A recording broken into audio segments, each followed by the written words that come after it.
Sumatera Utara. Selamat sore pemirsa, Sumatera Utara hari ini kembali hadir menjumpai Anda edisi Sabtu 12 November 2022. Bergabunglah bersama saya Muhammad Azril Nasution. Dan saya Nur Hasanah. Beragam informasi terkini seputar Sumatera Utara telah dirangkum tim redaksi kami untuk Anda. Dan berikut informasi selengkapnya.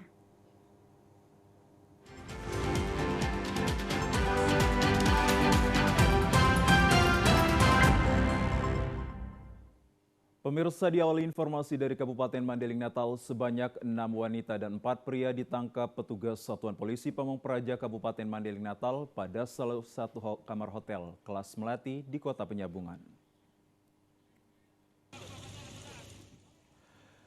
Petugas Satuan Polisi Pamong Praja menggerebek sejumlah hotel kelas Melati di Kecamatan Penyambungan Kabupaten Mandailing Natal. Setiap kamar hotel diperiksa petugas Satpol PP dan menemukan 10 orang, diantaranya 6 wanita dan 4 pria. Sebanyak 10 orang yang ditangkap dari salah satu hotel, diantaranya 4 pasangan ditemukan sedang berduaan dalam kamar hotel. Sementara 2 wanita lagi sedang menunggu pria lainnya. Razia memberantas penyakit masyarakat pada sejumlah hotel dan hiburan malam ini, petugas juga memeriksa identitas para tamu hotel dan pengunjung hiburan malam. Pasangan muda-mudi ini diboyong ke kantor Satpol PP untuk dilakukan pendataan dan juga pembinaan. Kepala Bidang Trantibum Satpol PP Mandailing Natal Ismail Dalimunte mengatakan razia pekat ini dilakukan karena banyaknya laporan masyarakat terkait aktivitas kegiatan prostitusi di hotel dan hiburan malam yang beroperasi di luar jam operasional yang sesuai dengan peraturan daerah. Razia ini diprediksi sebelumnya telah diketahui karena sejumlah hiburan malam yang dirazia sepi akan pengunjung. Di mana pada malam hari ini kita temukan di salah satu hotel ada 4 laki-laki dan 6 perempuan. Ada 2 yang tidak mempunyai pasangan yang kita duga mungkin laki-lakinya sedang berada di luar.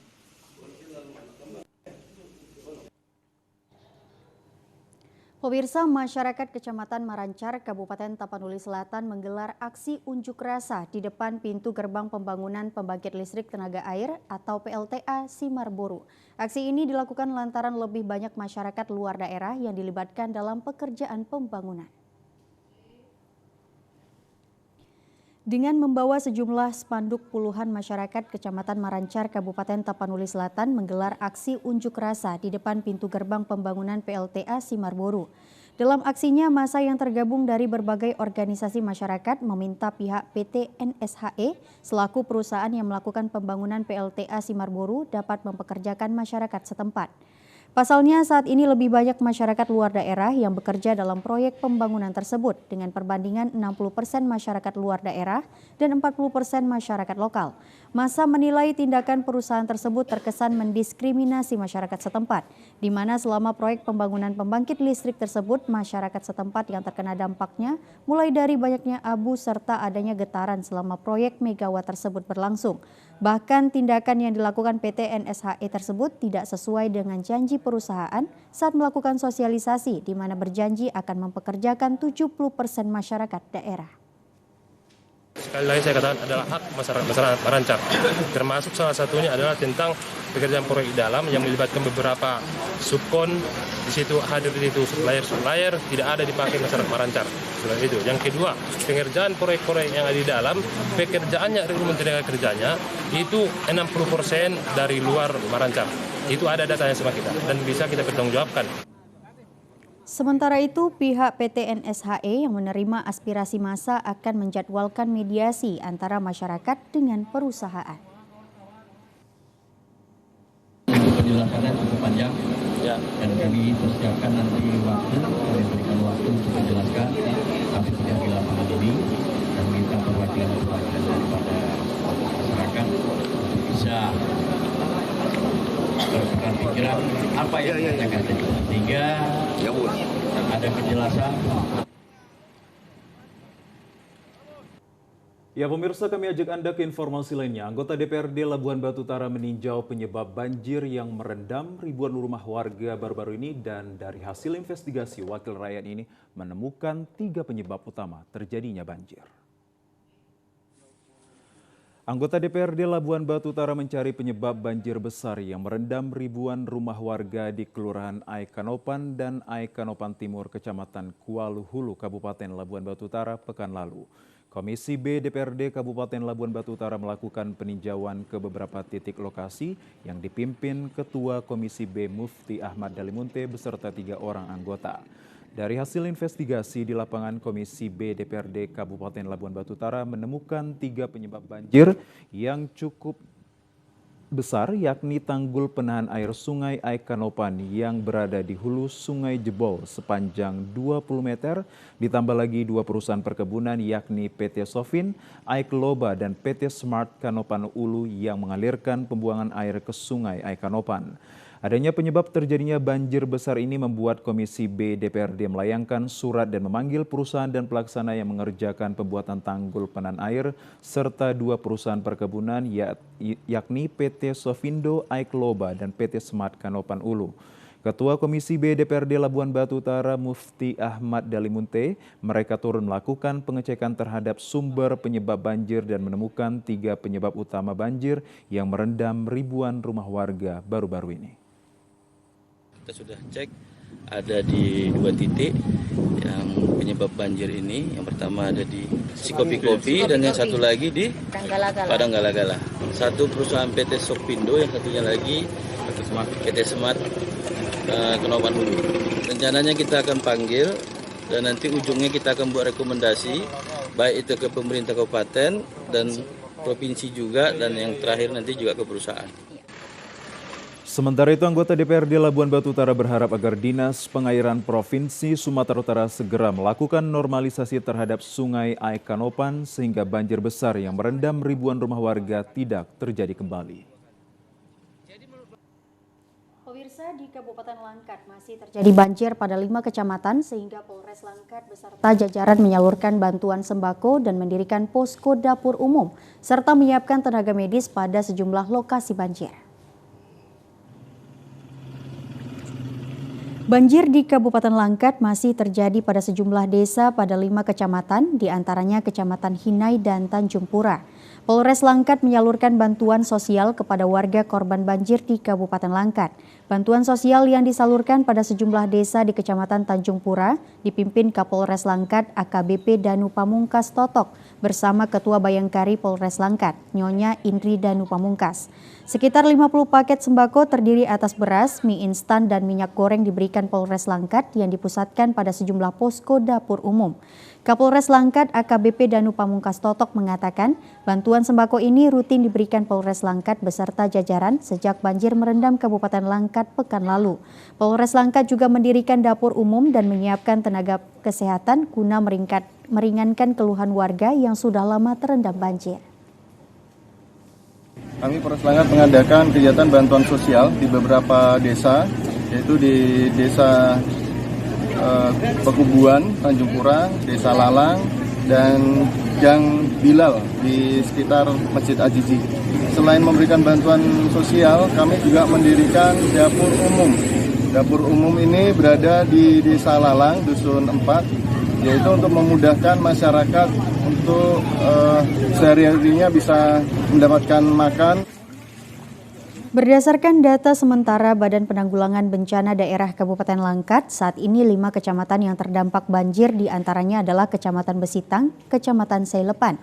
Sementara yang surut di Kecamatan Babalan dan yang terparah di Kecamatan Hinai dan Tanjung Pura. Pemirsa, masyarakat Dusun 5 Tambak Lobang, Desa Pasanglela, Kecamatan Marbau, Kabupaten Labuan Batu Utara yang berjumlah 160 kepala keluarga sudah menikmati air bersih. Inilah air bersih yang telah lama didambakan para warga Dusun 5 Tambak Lobang dan desa lainnya yang masih tahap pembangunan. Saat ini pembangunannya masih dicor balok karena pekerjaan baru 3 minggu. Di lokasi ini akan dijadikan tempat penampungan air bersih yang sumber airnya dari aliran mata air yang berada di tepi sungai. Pembangunan sarana air bersih di Dusun 5 Tambak Lobang memerlukan biaya senilai hampir Rp504 juta bersumber dari dana alokasi khusus. Salah seorang warga Dusun 5 Tambak Lobang, Hendrik, menjelaskan masyarakat sangat terbantu nantinya setelah adanya sarana air bersih yang masih tahap pembangunan karena selama ini masyarakat kesulitan dalam menikmati air bersih. Selama ini masyarakat mengandalkan air sumur bor dan dari mata air sendiri. Namun karena jaraknya terlalu jauh dari pemukiman warga, membuat warga sangat kesulitan akan air bersih. Membantu masyarakat lah, karena selama ini kan air ini kita susah untuk mendapatkannya kan gitu. Kalau air sendiri bersumber dari mana Bang? Ini bersumber dari mata air Bang. Mata air dari batu, dia langsung keluar gitu. Jadi dengan adanya sarana air bersih ini Bang? Ya mungkin sangat membantu lah bagi kami lah. Ketua kelompok KKM Sarif menyatakan bahwa tahap pembangunan bak penampungan air bersih Pansimas baru masa pembangunannya 3 bulan dan dikelola oleh masyarakat Tambak Lobang. Jadi setelah ini berdiri Pak, ini yang mengelola siapa? Masyarakat, apalah kelompok dari kelompok KKM ini. Berarti dengan catatan air bersih ini disalurkan ke rumah masing-masing? Masing-masing. Terkait dengan pipa yang untuk ke masyarakat yang nanggung apa ke Pansimas apa? Pansimas semua tanggung semua, mulai kalau masyarakat ini nggak ngutip dana nggak ada ini, udah ditanggung semua. Penampungan air bersih Pansimas, warga bersyukur karena sudah dibantu untuk penyediaan air bersih.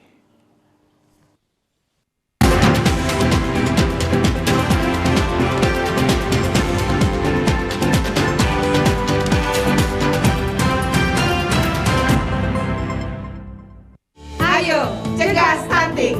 Kunjungi bidan andalan Anda untuk merencanakan dan mengatur jarak kehamilan untuk tumbuh kembang buah hati yang optimal.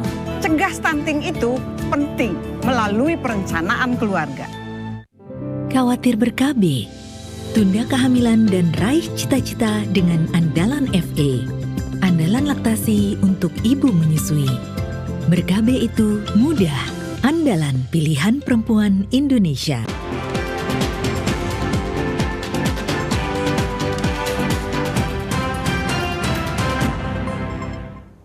Pemirsa, Anda kembali bersama kami dalam program Sumatera Utara hari ini. Pemerintah Provinsi Sumatera Utara bersama unsur Forkopimda memperingati Hari Kesehatan Nasional bertindak sebagai Inspektur Upacara Gubernur Sumatera Utara Edi Rahmayadi bertempat di lapangan Astaka Jalan Pancing, Medan pagi tadi.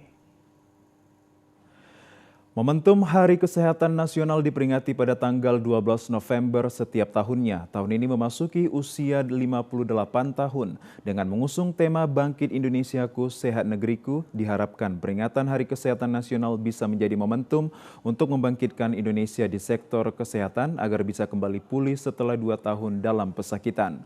Dalam pidatonya, Gubernur Sumatera Utara menyampaikan peringatan HKN ke-58 ini dapat melakukan renovasi dalam menciptakan pelayanan kesehatan yang lebih prima, cepat, luas, dan menyeluruh.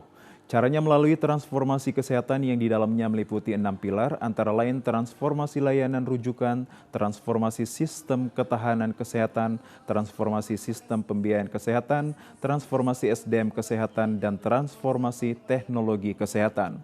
Gubernur Sumatera Utara Edi Rahmayadi meminta fasilitas kesehatan dan tenaga kesehatan mengambil peran mencerdaskan masyarakat untuk hidup sehat dengan aktif dan terus mempromosikan perilaku hidup bersih dan sehat melalui pendekatan keluarga.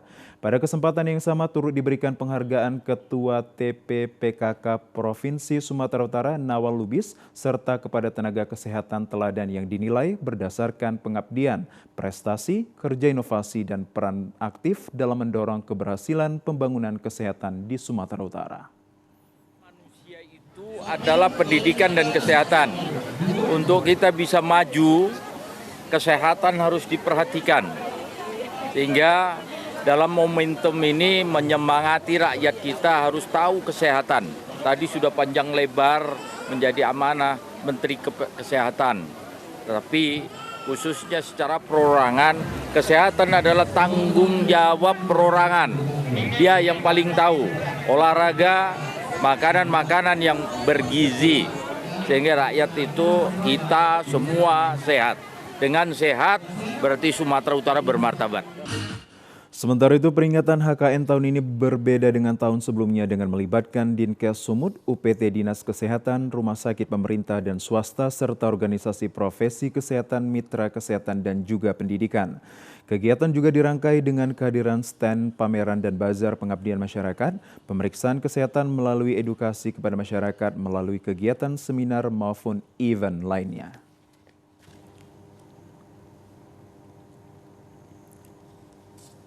Pemirsa, lepas kontingen atlet Pekan Olahraga Mahasiswa Nasional Pomnas Sumatera Utara, Gubsu Edi Ramayadi berharap para atlet Sumatera Utara semangat raih kemenangan karena 15 juta kehormatan masyarakat Sumatera Utara ada di pundak kalian. Harapan dan motivasi tersebut disampaikan Gubernur Edi Ramayadi ketika melepas 121 atlet kontingen Pomnas Sumatera Utara. Ke-121 atlet kontingen Sumatera Utara ini nantinya akan bertanding di Pekan Olahraga Mahasiswa Nasional 2022 di Sumatera Barat 17 hingga 29 November 2022. Dalam sambutannya, Edi menyampaikan mengingat para atlet Pomnas ini merupakan para mahasiswa di perguruan tinggi di Sumatera Utara, Gubernur Edi mengingatkan kepada para rektor perguruan tinggi agar memberi ruang dan dukungan untuk para atlet ini. Menurut Edi, tidak semua mahasiswa harus jadi atlet, akan tetapi harus tahu bahwa atlet itu penting. Hal ini disampaikan Edi mengingat pada Porprov Sumut yang lalu masih ada beberapa kepala daerah yang tidak memberikan dukungan kepada atlet daerah. Kepada atlet Pomnas ini, Edi berharap terus berjuang menjadi juara karena menurutnya Sumatera Utara adalah provinsi juara. Nah, kalian nanti berangkat bertanding ini, 15 juta rakyat Sumatera Utara yang ada di pundak kalian. Mau apapun lah, kau harus menang. Jadi kau tidur mimpi kau itu menang. Jangan mimpi masih dikejar orang gila. Kita harus pertaruhkan. Kita tidak sombong. Tapi kita harus juara. Provinsi kita provinsi juara. Untuk itu selamat jalan kalian. Saya bangga sama kau. Jaga diri baik-baik. Yang itu tak usah diajarin karena kau mahasiswa. Sementara itu, pimpinan kontingen Ketua Badan Pembinaan Olahraga Mahasiswa Indonesia Sumatera Utara, Liliana Puspasari menjelaskan, ke-121 atlet Pomnas Sumatera Utara ini akan mengikuti 8 cabang olahraga dari 14 cabang olahraga yang dipertandingkan. Di antaranya atletik, karate, taekwondo, dan pencak silat. Untuk itu, Liliana mengharapkan dukungan dan doa masyarakat Sumatera Utara agar atlet Pomnas ini meraih juara, setidaknya dapat meraih 5 besar sesuai dengan target yang ditetapkan. Ada atletik, karate, taekwondo, tarung derajat, pencak silat, tenis. Gitu. Kalau melihat hasil Pomnas yang tahun-tahun lalu, Bu, mungkin bisa menjelaskan dan target kita bagaimana? Di Pomnas yang lalu di 2019 di Jakarta, kita pada peringkat 6 dengan 9 emas, 9 perak, dan 12 perunggu. Kami mohon dukungan dan doa masyarakat Sumatera Utara agar kiranya tahun ini kita dapat posisi ke-5 yang dengan target 12 emas, 12 perak, dan 15 perunggu.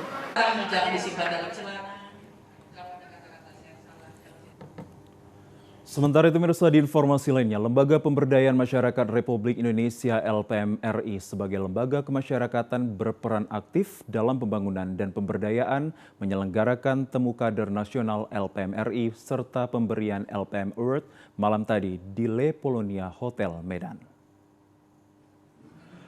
Kegiatan tersebut dihadiri oleh Gubernur Sumatera Utara Edi Ramayadi, diwakili Kadis Pemberdayaan Masyarakat dan Desa Provinsi Sumatera Utara Mahendra Darmawan.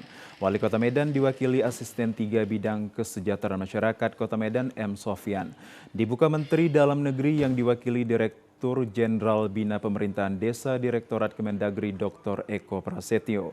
Kegiatan Temu Kader ini merupakan lanjutan dari kegiatan serupa yang digelar di Bandung pada September lalu.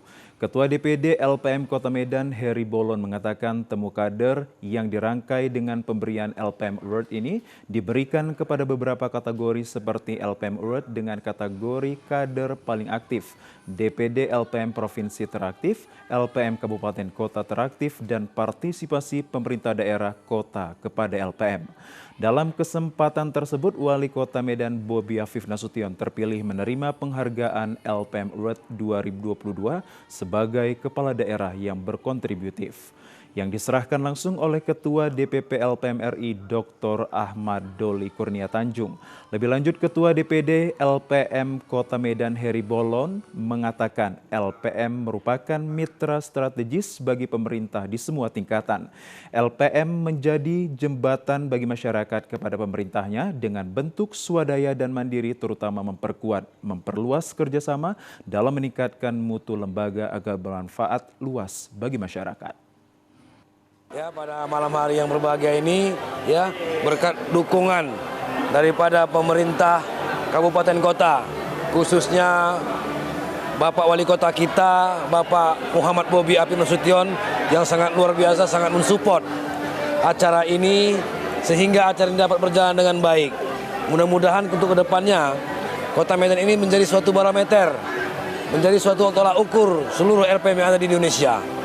Alhamdulillah, kami daripada LPM Kota Medan telah menerima LPM Awards, suatu penghargaan sangat tertinggi bagi kami.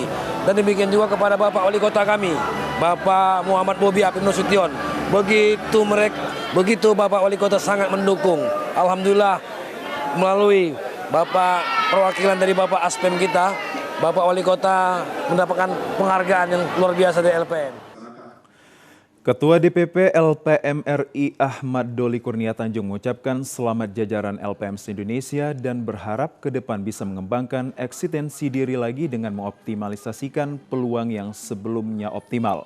Ke depan LPM berperan strategis dalam membangun Indonesia. Upaya kerjasama dengan semua pihak terus dilakukan seperti Master of Understanding dengan Kemenkumham, TNI, Polri Abdei, dan Petnas dalam upaya memperkuat dan memperluas kerjasama dalam rangka meningkatkan mutu lembaga agar bermanfaat luas bagi masyarakat.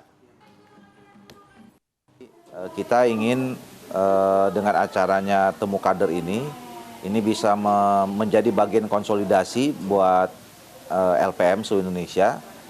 Karena selain kita sedang melakukan musyawarah muasyarah daerah di provinsi maupun kabupaten kota, tapi di beberapa tempat kita hadirkan kader-kader LPM dalam rangka untuk memperkuat gerakan LPM di tingkat desa itu. Ke depan setelah nanti semua terkonsolidasi, maka kemudian kita akan bersinergi dengan institusi yang lain, ya, organisasi-organisasi yang lain. Misalnya sekarang kita sudah melakukan kerjasama dengan Kementerian Dalam Negeri, terus nanti kemudian dengan Kejaksaan Agung, mungkin dengan bapak-bapak di TNI, di Polri, kemudian dengan BPIP. Nah, semuanya ditujukan untuk bagaimana supaya LPM itu punya kontribusi yang nyata untuk memberdayakan masyarakat di level desa, di tingkat desa. Pemirsa, Gubernur Sumatera Utara mengajak Lembaga Pemberdayaan Masyarakat Republik Indonesia untuk berkontribusi positif dalam mewujudkan Sumatera Utara bermartabat. Hal ini disampaikan Gubsu Edi Rahmayadi diwakili oleh Kadis Pemberdayaan Masyarakat dan Desa Provinsi Sumatera Utara Mahendra Dermawan pada acara Temu Kader Lembaga Pemberdayaan Masyarakat Republik Indonesia di Medan kemarin. Pemerintah Provinsi Sumatera Utara terus berkomitmen dalam memajukan program unggulan Provinsi Sumatera Utara lewat keberadaan LPM di Sumatera Utara. Mampu memposisikan dan menunjukkan eksistensi dalam membantu pemerintah desa sekaligus sebagai mitra pemerintah Provinsi Sumatera Utara dalam mensinergikan dan menyelaraskan perencanaan pembangunan desa dengan perencanaan Provinsi Sumatera Utara. Pada dasarnya LPM Republik Indonesia mempunyai peran strategis mulai dari perencanaan kegiatan di desa, bagaimana meningkatkan swadaya masyarakat terhadap pembangunan di masa ekonomi sulit seperti sekarang, terutama untuk optimalisasi pembangunan di kabupaten kota di Sumatera Utara. LPM diharapkan bisa berkembang dan maju dalam proses pembangunan yang ada di desa. Gubernur Sumatera Utara turut mengajak LPM Provinsi Sumatera Utara untuk bersinergi dengan Pemkab dan Pemkot di Sumatera Utara. Dalam program pendampingan desa dan swadaya masyarakat Provinsi Sumatera Utara, LPM diharapkan melakukan pendampingan di titik yang perlu dikuatkan. Maka perlu ada pemberdayaan ekonomi utamanya bagi masyarakat desa, termasuk sosialisasi program pemerintah Provinsi Sumatera Utara. LPM dapat hadir bersinergi dengan desa agar desa semakin sejahtera. Informasi lainnya pemirsa, pemerintah Provinsi Sumatera Utara menggelar puncak peringatan Hari Kesehatan Nasional ke-58 tahun 2022 bertempat di lapangan Astaka Jalan Pancing, Medan pagi tadi.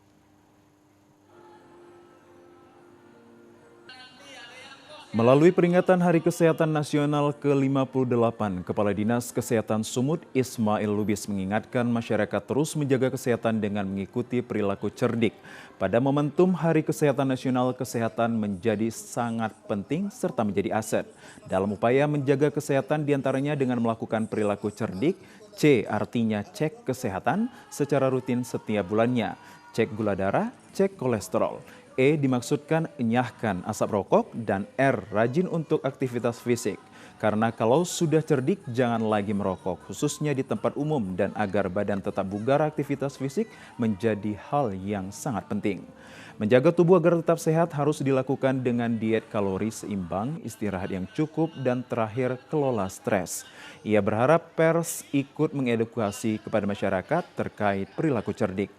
Tema HKN ke-58 tahun ini mengambil tema Bangkit Indonesiaku, Sehat Negeriku. Peringatan HKN serentak dilaksanakan di seluruh Indonesia yang dikomandoi oleh Menteri Kesehatan. Melalui HKN ini pihaknya diharapkan dapat dibantu oleh semua elemen masyarakat untuk mewujudkan kesehatan yang prima. Apalagi saat ini Indonesia termasuk Provinsi Sumatera Utara masih dalam situasi pandemi. Tercatat hingga Rabu 9 November kemarin kasus aktif COVID-19 sebanyak 600 orang. Oleh karena itu, ia berharap melalui HKN COVID-19 dapat diselesaikan dengan harus jujur kalau misalnya batuk dan pilek untuk mencoba cek ke dokter. Dan jangan takut untuk divaksin dan perkuat protokol kesehatan dengan menerapkan pola hidup bersih dan juga sehat. Semua 98%, maka saya sekarang akan memicu semua kabupaten kota untuk kita memicu ini agar diukur bayi dan balita yang ada 90% sehingga kita bisa publikasikan. Udah itu saya pengen menghimbau semua masyarakat ya, kita angka kematian ibu bayi kita tinggi, maka kita berharap agar satu, bersalin di fasilitas kesehatan. Apa itu bersalin di fasilitas kesehatan? Ditangani oleh tenaga yang handal. Kalau ada hal-hal yang komplikasi persalinan cepat ditolong, alatnya steril dan sebagainya. Setelah bersalin apa yang mau dilakukan? Maka imunisasi lengkap, ya, imunisasi lengkap mulai dari HB0, DPT, polio dan sebagainya. Mari kita lakukan ini. Yang ketiga, ya kita berharap marilah kita menjadi pendamping-pendamping stunting. Peringatan HKN tahun ini berbeda dengan tahun sebelumnya dengan melibatkan Dinas Kesehatan Sumatera Utara, UPT Dinas Kesehatan, Rumah Sakit Pemerintah dan Swasta, serta organisasi profesi kesehatan, mitra kesehatan, dan juga pendidikan. Kegiatan juga dirangkai dengan pengabdian masyarakat, pemeriksaan kesehatan melalui edukasi kepada masyarakat, melalui kegiatan seminar maupun event-event lainnya. Sebelum dilakukan kegiatan aksi bergizi untuk lansia, lomba olahraga, serta koreografi, senam cuci tangan pakai sabun, fotografi, dan lomba masak. Salam sehat buat kita semuanya. Jadi ada pun rangkaian acara kita pada peringatan Hari Kesehatan Nasional ke-58 tahun 2022 ini. Hari ini adalah hari puncak, yaitu tepatnya pada tanggal 12 November tahun 2022. Kita di Provinsi Sumatera Utara merayakan Hari Kesehatan Nasional di tingkat Provinsi Sumatera Utara. Semoga dengan perayaan ini, masyarakat Sumatera Utara semakin sehat, semakin bahagia, dan semakin bermartabat. Saya Pemirsa, Dewi Budihartini Juli Isnaini dikukuhkan sebagai profesor dalam bidang ilmu manajemen pada Fakultas Bisnis di hadapan sidang terbuka Senat Universitas Amir Hamzah di Daily Room Danau Toba Hotel pagi tadi. Profesor Budihartini menyampaikan pidatonya berjudul Perceived Distribution Quality Awareness Organizational Culture Total Quality Management on Quality Output, di mana dalam memahami konsep kesadaran mutu distribusi dibutuhkan konsep kesadaran dan konsep mutu yang baik dan optimal serta bisa dijalankan oleh seluruh anggota organisasi. Sejalan dengan pendapat para ahli, kesadaran adalah proses internalisasi terhadap informasi yang didapatkan dan menjadi nilai-nilai yang dianut sehingga dapat diwujudkan setiap hari. Terkait dengan konsep Total Quality Management merupakan sebuah konsep manajemen operasional berfokus pada mutu hasil produksi dan didasarkan atas partisipasi dari keseluruhan sumber daya manusia dan perbaikan secara terus-menerus yang berorientasi pada kesuksesan jangka panjang melalui mutu luaran yang berdampak kepuasan pelanggan dan memberikan manfaat pada kepuasan pelanggan sekaligus bagi anggota organisasi dan masyarakat. Profesor Dewi Budi Hartini Juli Isnaini mengatakan, setelah disahkan Menteri Pendidikan gelar profesornya, L2 Dikti juga sudah mengukuhkannya dan pagi tadi dikukuhkan kembali di sidang terbuka Senat Universitas Amir Hamzah oleh Rektor Profesor Tarmizi. Profesor Dewi Budi Hartini Juli Isnaini mengatakan, sebagai guru besar di Universitas Amir Hamzah memiliki tantangan besar untuk menjadikan Universitas Amir Hamzah unggul dan berdaya saing melalui lulusannya yang berkualitas. Saat ini ia memiliki keinginan agar lulusan Fakultas Ekonomi dari Universitas Amir Hamzah memiliki kemauan untuk menciptakan lapangan kerja. Selain itu, ia juga ingin berkontribusi dalam memajukan Universitas Amir Hamzah agar lebih maju. Kehadiran saya menjadi guru besar di Universitas Amir Hamzah, saya bisa memberikan kontribusi kepada Universitas Amir Hamzah, khususnya mahasiswa. Jadi SDM-nya supaya lebih meningkat lagi. Dan khususnya di Universitas Amir Hamzah, dosen-dosennya lebih bergiat lagi dan gigih untuk mencapai guru besar ke depannya. Saya akan meningkatkan mahasiswanya, khususnya mahasiswanya di bidang ekonomi, yaitu selain SDM-nya, masalah pemasarannya, semua mata kuliah yang ada di sini khususnya kewirausahaan. Saya akan menetapkan kewirausahaan itu adalah ujung tombak daripada mahasiswa apabila tamat, karena kita tidak bisa mengharapkan mahasiswa ini sementara lapangan kerjanya sempit. Jadi kalau bisa tamat dengan dari Fakultas Ekonomi Bisnis tadi, Fakultas Bisnis tadi, mahasiswa menjadi satu pengusaha yang sukses untuk kedepannya. Profesor Dewi Budi Hartini Juli Isnaini mengatakan pencapaiannya menjadi seorang profesor karena dukungan keluarga besarnya dan banyak pihak lainnya. Untuk itu ia akan senantiasa mempertanggungjawabkan gelar profesornya untuk menjadikan generasi muda bangsa memiliki ilmu pengetahuan yang sesuai dengan perkembangan zaman.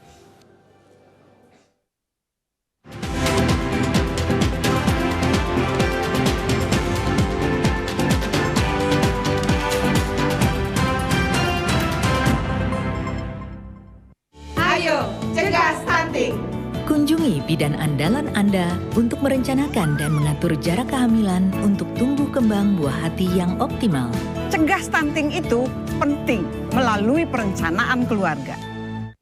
Khawatir ber-KB? Tunda kehamilan dan raih cita-cita dengan Andalan FA. Andalan laktasi untuk ibu menyusui. Ber-KB itu mudah. Andalan pilihan perempuan Indonesia.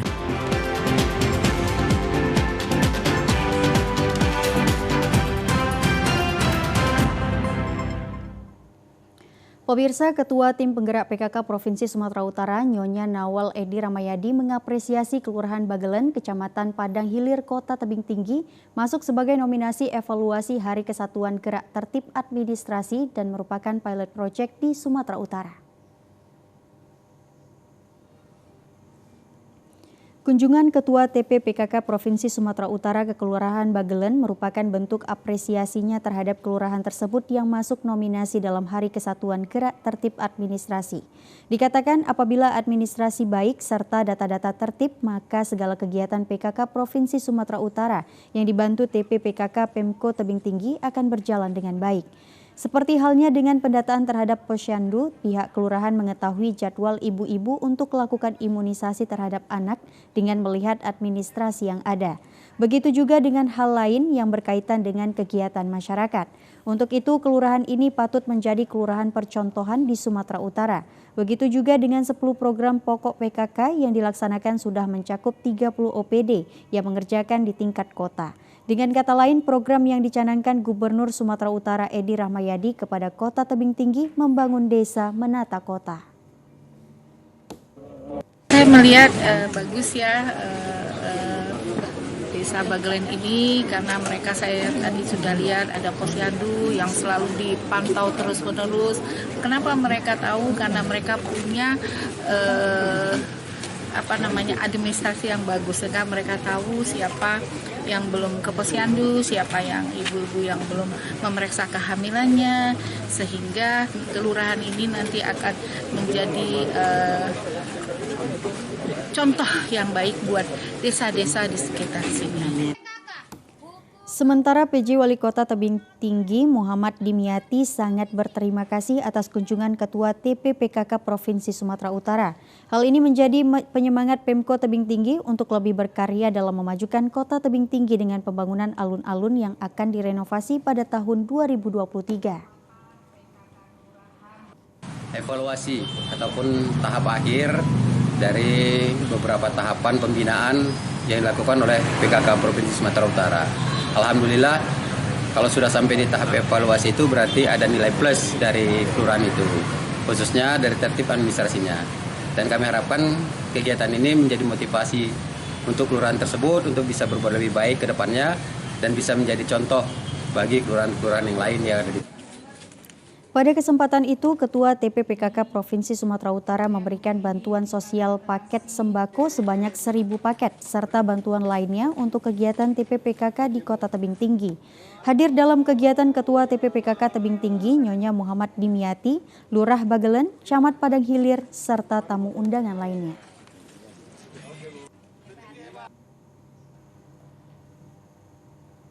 Nah pemirsa, tahukah Anda bahwa masa balita dan remaja serta generasi muda adalah harapan masa depan bangsa yang pada saatnya nanti merekalah yang akan melanjutkan upaya untuk mewujudkan cita-cita kemerdekaan bangsa dalam mewujudkan masyarakat adil dan juga sejahtera. Terkait dengan hal itu dilakukan Lomba Bulan Balita dan Bina Generasi Muda Remaja Kabupaten Taput yang dilaksanakan Dinas Kesehatan Kabupaten Tapanuli Utara pada pagi tadi di Gedung Sopo Partukoan Tarutung. Kegiatan yang dilaksanakan melalui interaksi atau lomba para peserta dan Lomba Bulan Balita serta Bina Generasi Muda, para peserta akan berkesempatan untuk saling tukar pengalaman guna menambah pengetahuan peserta lomba termasuk membina kualitas tumbuh kembang balita sesuai dengan kemampuan generasi muda. Lomba ini diikuti anak balita didampingi orang tua dengan berbagai lomba diantaranya menyusun balok dan lomba balita mandiri serta bagi generasi muda remaja tahun 2022 yakni lomba pidato gizi seimbang serta lomba pidato dampak pergaulan bebas termasuk dampak handphone terhadap generasi muda. Selain itu dilaksanakan lomba cipta alat permainan edukatif dari barang bekas yang diikuti dengan sangat antusias oleh setiap lomba yang dinilai oleh tim juri pula. Lomba Bulan Balita dan Bina Generasi Muda Remaja ini bertujuan sebagai wahana strategis untuk meningkatkan perhatian dan minat organisasi masyarakat berperan aktif dalam menangani permasalahan remaja dan generasi muda sejak dini. Kepala Dinas Kesehatan Kabupaten Tapanuli Utara Sudirman Manurung menyatakan bahwa masa balita remaja dan generasi muda adalah masa pertumbuhan dan perkembangan yang memerlukan perhatian khusus. Diharapkan para generasi muda dapat lebih memahami serta menumbuhkan minat untuk meningkatkan kualitas pembinaan tumbuh kembang sejak dini sesuai kemampuan yang dimiliki. Ini bertujuan sebenarnya bagaimana mempersiapkan generasi-generasi muda Tapanuli Utara ke depan agar masuk ke sesuai dengan harapan pemerintah pusat tahun 2024 mereka ini akan menjadi generasi emas. Ini merupakan suatu wadah menstimulan merangsang para masyarakat terutama para orang tua agar mampu membina, memelihara kesehatan dan gizi daripada anak itu agar ke depan menjadi sumber daya manusia yang berkualitas.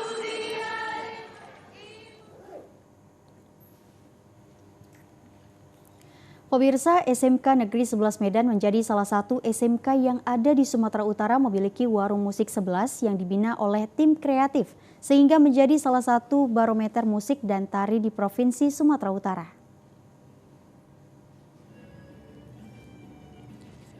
Beginilah penampilan para siswa-siswi SMK Negeri 11 Medan yang sangat memukau perhatian undangan termasuk para pejabat Dinas Pendidikan Sumatera Utara dan Kepala SMK Negeri dan Swasta di Medan, serta alumni termasuk Ketua Dewan Kesenian dan Ketua Papris Sumatera Utara, serta siswa dan siswi.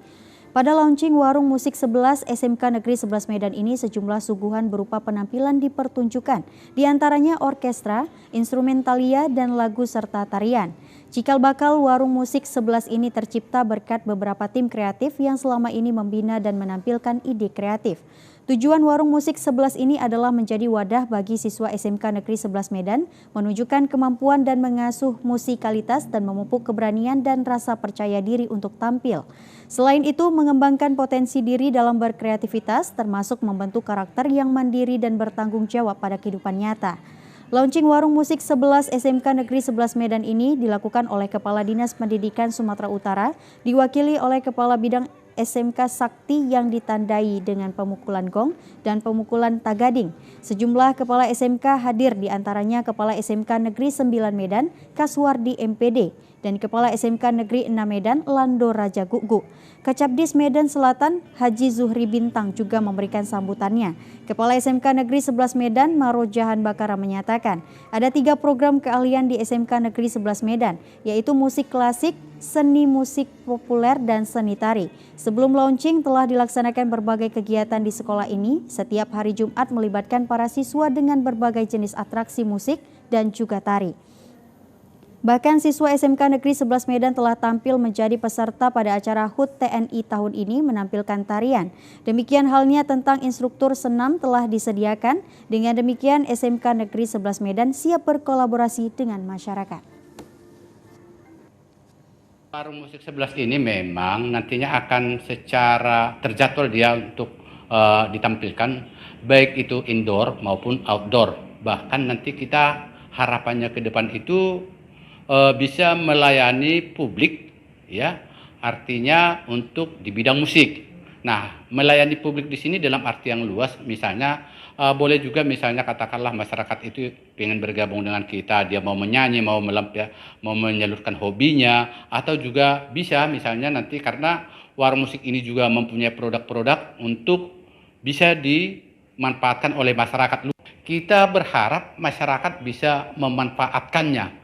Artinya kita kan ada produk-produknya di sini, jadi boleh melayani masyarakat atau tinggal pesan, atau mau bergabung, atau mau mengundang kita juga untuk menghibur masyarakat sesuai dengan kebutuhannya.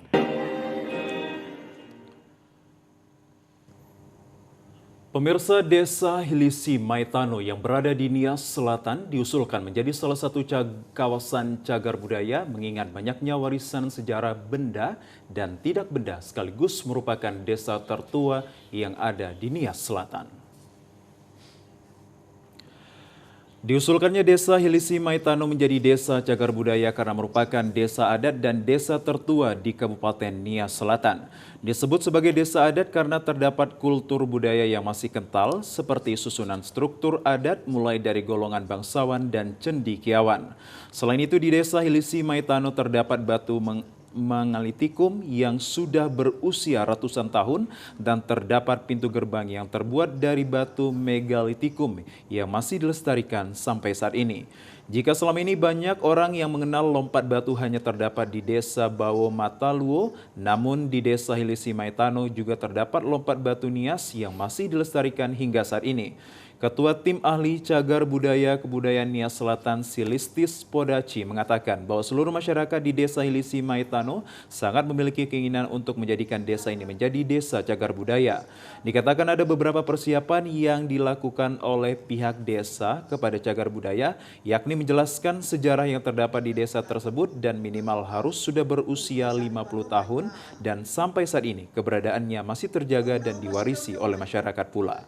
Ketua Tim Ahli Cagar Budaya Kebudayaan Nias Selatan berharap agar kepala desa dan masyarakat mendata seluruh warisan budaya benda dan tidak benda harus dilaporkan ke Dinas Pariwisata.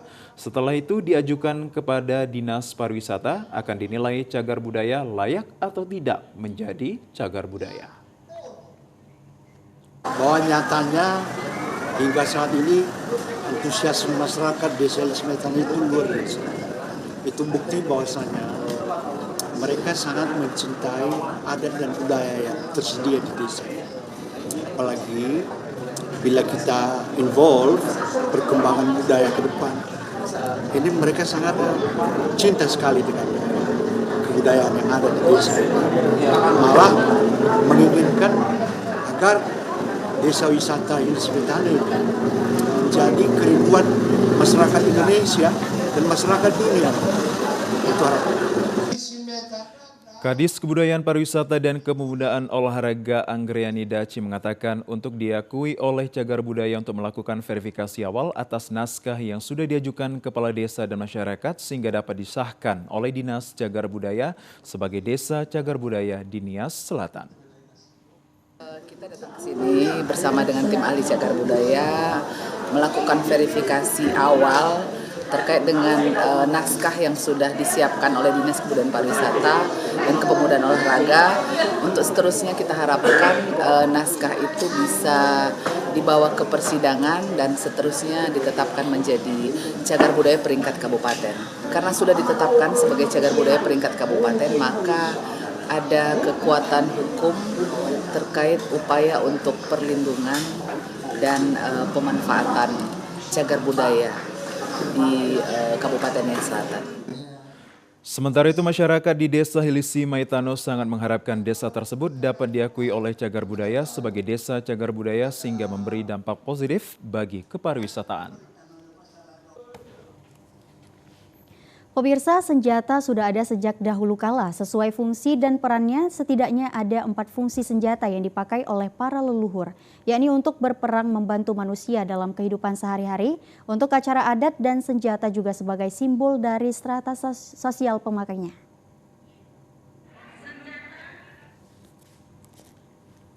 Dalam pameran yang sedang berlangsung di Museum Daerah Sumatera Utara, ditampilkan senjata-senjata tradisional dari berbagai daerah di Pulau Sumatera.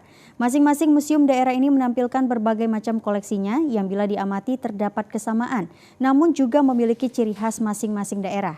Senjata umumnya bersifat multifungsi. Sejak diciptakan perannya begitu beragam dalam kehidupan manusia.